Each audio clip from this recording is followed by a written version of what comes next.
PHYCHO. Excerpt. The PHYCHO is a scary story about a girl who starts dating a new guy. Her friends tell her there is something wrong with him, but she ignores their warnings. My name is Dasha and I want to tell you a story about my last boyfriend. We met at university. We accidentally bumped into each other in the hallway. He asked me to go for coffee with him and I agreed. He told me his name was Norman. We talked about this and that. He was handsome and witty. I was very attracted to him and before long, we were dating. Norman was very sensitive and caring guy, not like my previous boyfriends. It was like he was from another planet. He was always interested in what I wanted, always concerned about my needs, but at the same time he was very masculine. I felt safe with him.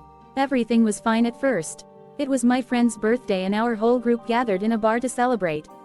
I was excited because I brought Norman and I wanted to introduce him to everyone. Sitting at the table, we were having fun, drinking and laughing. Then some of the guys went outside to smoke and Norman went with them. They were gone for 5 minutes and when they returned, I was approached by my friend Simon. "Dasha, I think there's something wrong with this Norman guy," he said. "What do you mean?" I asked. "Well, he's kind of strange. He started talking about his mother, saying really weird things. Then he started giggling like an idiot for no reason. He's not normal." "Norman, not normal, are you sure?" I said. Of course, I spoke with Norman about it, but he denied everything. He said my guy friends were just jealous of our relationship and they were trying to drive a wedge between us. I believed him, especially since Simon had asked me out on a date one time and I had to turn him down.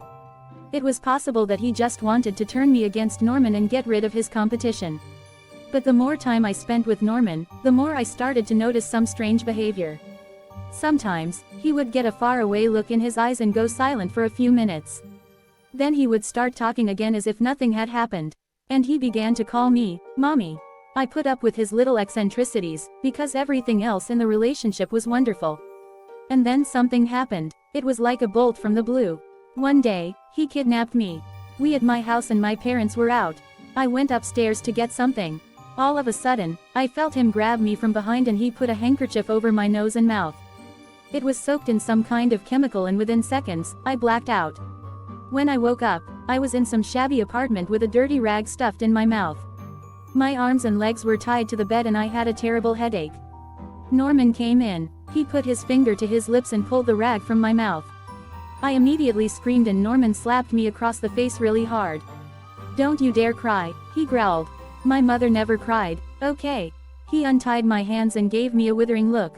He told me that if I tried to run away, things would only get worse. Norman took me into the kitchen and sat me down at the table. He put a plate of food in front of me and told me to eat. All this time, he did not take his eyes off me for a second, so I just did as I was told. When I looked into Norman's eyes, I could see he was a complete psycho. How could I have not seen this in him before? He smiled at me, as if everything was normal. "How are things at work, Mommy?" he asked. I had no other choice but to play along with him. "All good," I replied. "So, we'll go on holiday together next week."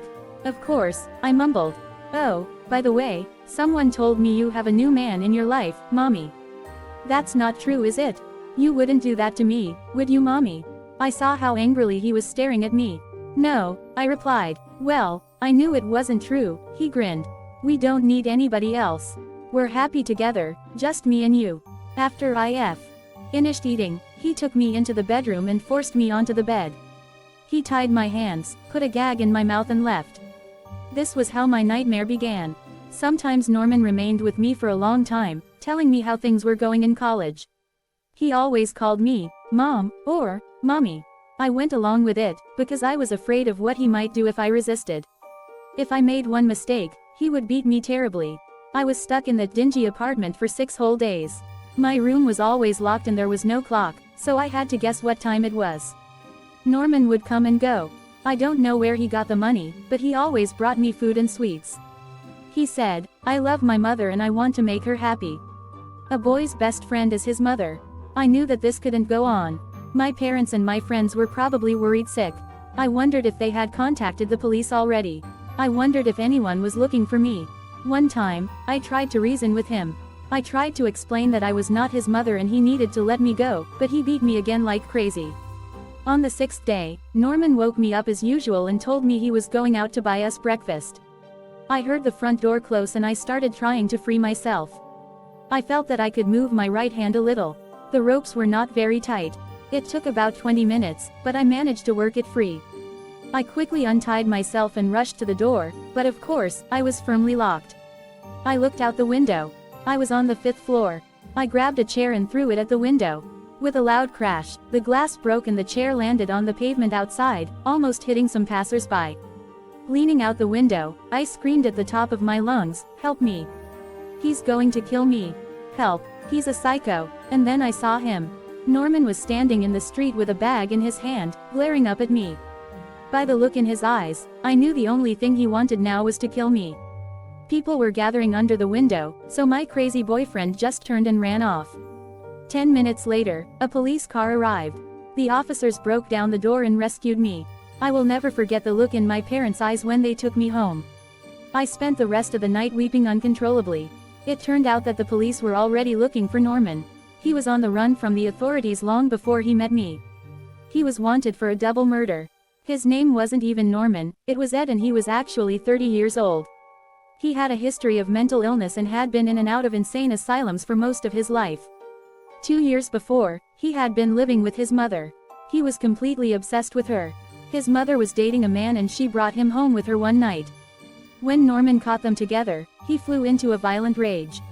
He beat both of them to death with a hammer and then just disappeared. I hope the police will find him soon, because until they do, I am too scared to leave my house. If you want my advice, be careful who you date.